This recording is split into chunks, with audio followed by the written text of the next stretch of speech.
Hey y'all, it's Puffball. So, I don't know if you know this, but I had a Kirby character. Her name was Katie. Uh, she, I made like a backstory for her, and I wanted to read it, so I'm gonna do that. Sorry if I sound like trash. My voice, I'm kind of a little bit sick, and the the I'm sorry, I'm being awkward right now. So, I put these in like chapters, but they're really short, so I'm gonna be reading probably two at a time. Who knows? Maybe I could do like an episode for them because there's I don't know, like 10 pages worth of this crap. So I wanted to read this, and without further ado, let's begin. Oh, also disclaimer: if you haven't watched Kirby Right Back at Ya or Hoshi no Kabi, you should probably watch it because there's gonna be a lot of spoilers containing Hoshino Kabi and Kirby Right Back at Ya, because it's based around it, sorta, kinda, yeah. So, yeah, without further ado, let's begin. Also, I used, if you're familiar with Kirby Right Back at Ya, I only Kirby Right Back at Ya, not Hoshino Kabi. If you know the character Tiff and Tuff, I use their Japanese names, Fumu and Bun. So if you hear the names Fumu and Boon, don't be confused. It's just Tiff and Tuff.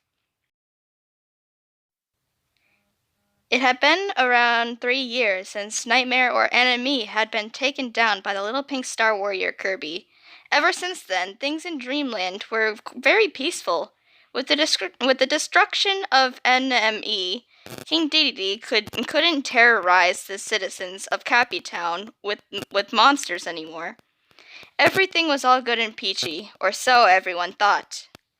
Fumu was writing in her notebook while Boone was playing soccer with the younger Cappies and Kirby.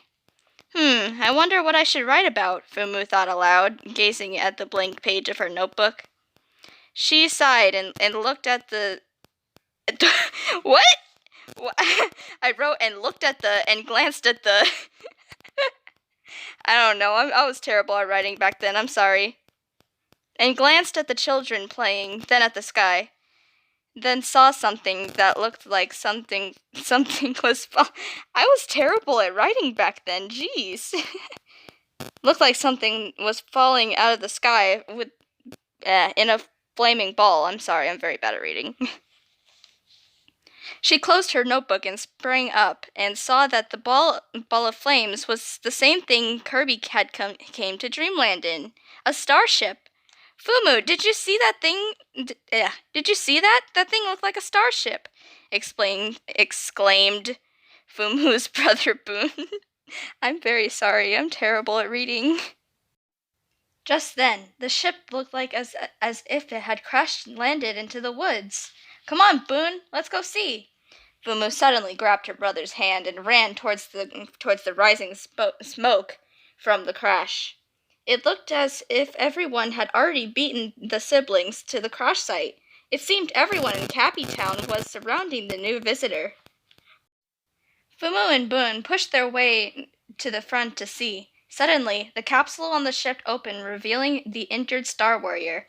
It appeared to be female, about the same size as Kirby, but her body was purple, and she had short brown hair with bangs. She had a mask over her face with an eye hole shaped of a butterfly. Hello? Fumu took a step forward and reached out to the warrior. She then shot back in fear with a gasp. Hey, don't be afraid! I'm Fumu. Boone stepped forward as well. And I'm her brother, Boone. We aren't gonna hurt you. The purple star warrior seemed to have calmed down and spoke. Greetings, I am Katie. Her voice was a bit shaky, probably because she was confused and afraid. Suddenly, a gold-colored What? I spelled limo wrong. Okay. A gold-colored limo drove up to see all of the commotion. The driver was none other than King Dedede himself, and he did not look happy. Out of my way, you worthless Cappies! The king yelled, pushing everyone out of his way. Once I said one. Why was like 7-year-old me so bad at writing? Once he had gotten to Katie, he looked at her and laughed. "Hey, escargoon, we got another puny puffball crashing into my kingdom." Once he shouted "my" in Katie's face, she began to shake. "Stop it, King Dedede, you're scaring her." Fumu got in the middle of them. "What? She afraid of little old me?" He laughed once more. "Well, sire, a lot of people are scared of you," said the snail, who seemed to be escargoon.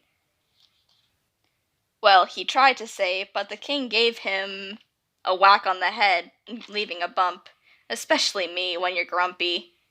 "Well, anyhow, we can't let the Star Warrior in here, so time to send this girl back into orbit."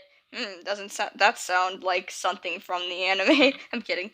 He suddenly pulled out a huge hammer. At that moment, Katie ran through the crowd to escape. She ran as fast as she could until she lost him.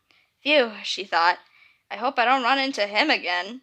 Suddenly, she heard a rustle in the bushes, which made her jump. The rustling stopped, but she didn't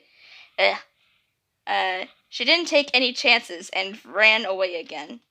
But what she did not know is that she will meet the strange figure spying on her very soon.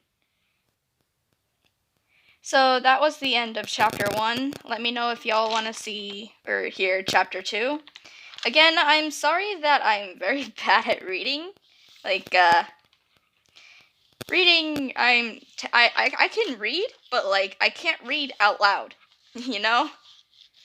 So, and I'm sorry that the writing, my writing was very bad. This is I don't know, probably 2 to 3 years ago.